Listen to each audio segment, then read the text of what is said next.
Level 1, Pee-wee. You're 13. You live in a 2-bedroom apartment off Crenshaw in South Central Los Angeles. Your mom works doubles at a nursing home. Your older cousin bangs. Everyone on the block bangs.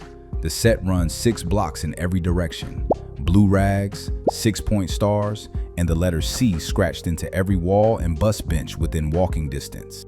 You're not in. You're too young, but you're useful. You hold phones. You stash baggies in your backpack on the walk home from school. You watch the alley behind the liquor store and text if you see black and whites rolling through. Nobody pays you a salary. Sometimes an OG hands you a $20 bill, a bag of chips, or a pair of Nikes that fell off somebody's truck. You're not a member, you're furniture. But you're watching everything. How the money moves, who gives orders, and who disappears. Level 2, the BG, baby gangster. You're 15. You've been around long enough and the homies decide you're ready. One night behind the apartment building, 6 of them form a circle. You step in. For 30 seconds, they hit you. Fist, elbows, shoulders, everywhere. You can't run. You can't cover your face. You can't go down. If you drop, it starts over. When it stops, your lip is split, your ribs ache, and somebody presses a blue rag into your hand. Welcome, cuz. You're jumped in. Lowest initiated rank in the set. Your job is simple. Bang for the hood. Fight rivals on sight. Tag walls. If an OG hands you a piece, you hold it. If he says ride, you ride. You're making $200 a week running packages between houses. Cash, no receipts. You buy Jordans. You buy your little sister a phone. You feel like somebody for the first time in your life. Level 3, the YG, young gangster. You're 17. You've put in work, fought fights, and done missions. You didn't flinch when it mattered. The OGs notice. They give you a corner, a specific intersection that belongs to the set. You're selling crack now. $10 and $20 rocks. The fiends know your face. They come after dark and they come steady. You're clearing $800 a week on a slow week, $1,500 on a good one. You've got 2 Pee-wees holding your stash and a BG watching the street. But you hold the money. But here's what nobody told you before you got jumped in. The blue flag doesn't protect you from other blue. Your set beefs with 3 other Crips sets. Not Bloods, Crips. Crip on Crip violence kills 3 times more members than the Bloods rivalry ever did.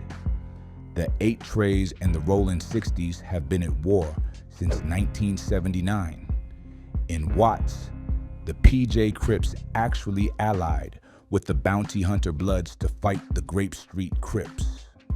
Your biggest threat isn't red.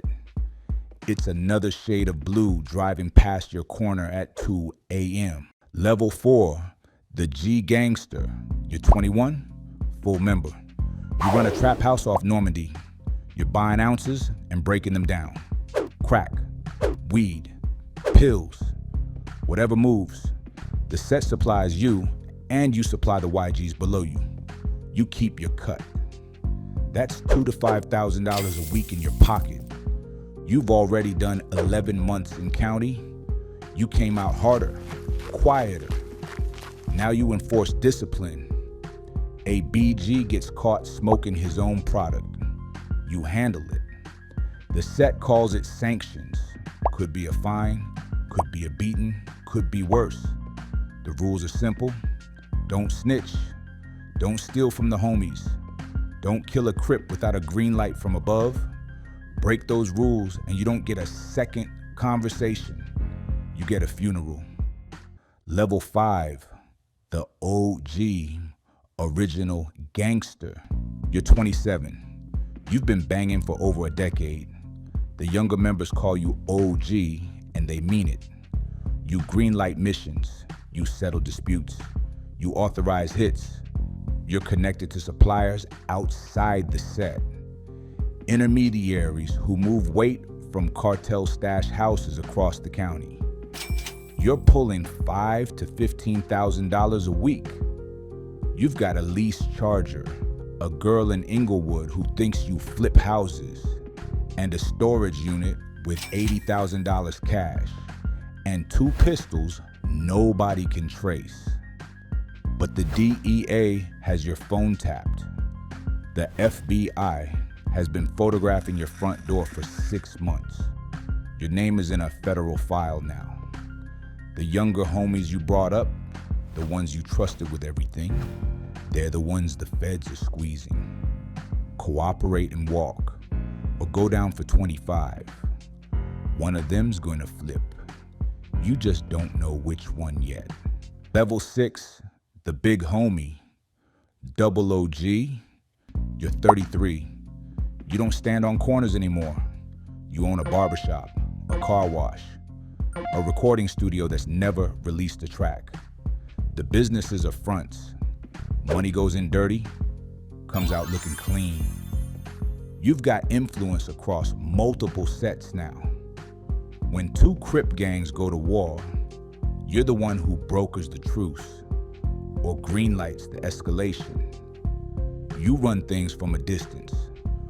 Burner phones that rotate every 48 hours. You meet people in parking lots, never the same one twice. Half your orders go through a lieutenant who visits you at the barbershop on Tuesdays. The other half, you relay through the homies locked up on the yard.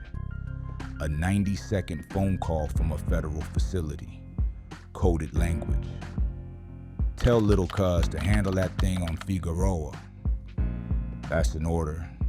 The guard standing 6 feet away doesn't flinch. You pull $10,000 to $50,000 a week, maybe more. You haven't touched product in years, but you control the pipeline.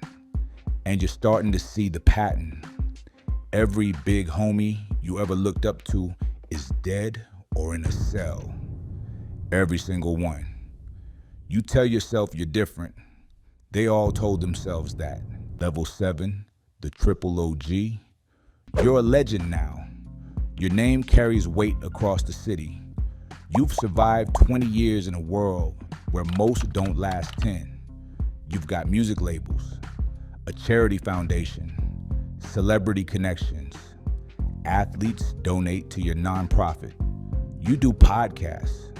You call yourself a community activist, and you are one. Some days. But you're also still in the game. Extortion, fraud, a body in a ditch outside the city that nobody's connected to you. Yet, you've got lawyers, accountants, businesses generating millions, a legitimate public image built on top of a criminal enterprise. The FBI has been building the case for 4 years. When they come, it's not a squad car. It's a federal RICO indictment. Murder, extortion, wire fraud, tax evasion, embezzlement from your own charity. Every dollar you ever touched, they trace. Every conversation your homies had with federal agents, they recorded. You built an empire. The government built a file. And the file is thicker. The yard. Federal custody. The Crip hierarchy doesn't stop at the prison gate. It intensifies. Inside, Crips align with the folk nation. Politics, race, territory. All of it compressed into a concrete box. OGs issue orders through contraband phones and monitored visitation calls. You're still expected to put in work. Still expected to follow the chain of command. Still Crip. Your sentence is 25 to life. You're 38 years old. You have a steel bunk, a concrete floor, and every decision you ever made playing on a loop behind your eyes. The set doesn't send commissary, and the homies don't write. The cycle continues. The set doesn't die with you. Right now, on the same block where you grew up, There's a 13-year-old sitting on the same stoop, blue rag in his back pocket. He's holding someone's phone, watching the alley behind the liquor store. He doesn't know your name. He doesn't know your story. He just knows the set is the only thing on this block that ever offered him anything. The Crips have been running since 1969, over 55 years. The founders are both dead, 30,000 members across 41 states, and it all starts the same way. A kid on a block with nothing, watching someone with something and deciding he wants in.